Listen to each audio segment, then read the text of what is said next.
Considering he cost over £70 million, has failed to score in 7 Premier League appearances and gave away the penalty that sent Manchester City on their way to a bloodless victory, Rasmus Højlund remains a popular young man at Old Trafford.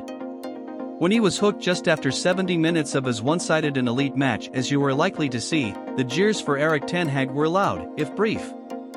The booing was as much about the principle as the change in personnel. 2-0 down, so let's take off the centre forward. Ten Hag is being given time, but he is hardly winning hearts and minds amongst Manchester United fans. Sure, he has some injuries and felt compelled to field a backline that probably would have settled for conceding only 3.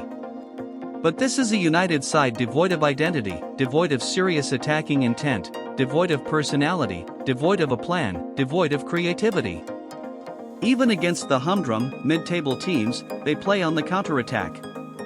In their so-called theater of dreams, it has become the norm, but it should never be acceptable. This was embarrassing. The sight of Antony wildly hacking at Jeremy Doku in the dying embers of this non-contest was an insult to the jersey. They paid £82 million for this character. Unbelievable. It really is hard to know where to start when documenting United's shortcomings, but Højlund's predicament sums up the absence of any coherent thinking in the club's recruitment department.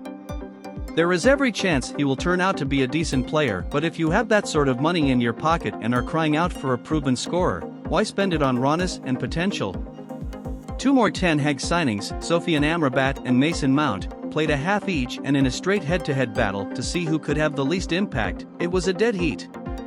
And under Ten Hag, too many established talents are losing their way or, worse, look to be losing interest. Exhibit A is Marcus Rashford, a player who has had more good games for England this year than he has for his club. Rashford also did not see out this humiliation, which ended with United players surrounding the referee. For what reason? Who knows? But then again, no one knew what United were doing for most of the afternoon.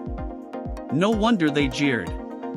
Much more of this, and Ten Hag's problem will be a lot more serious than risking a jeer or two for dragging off a striker.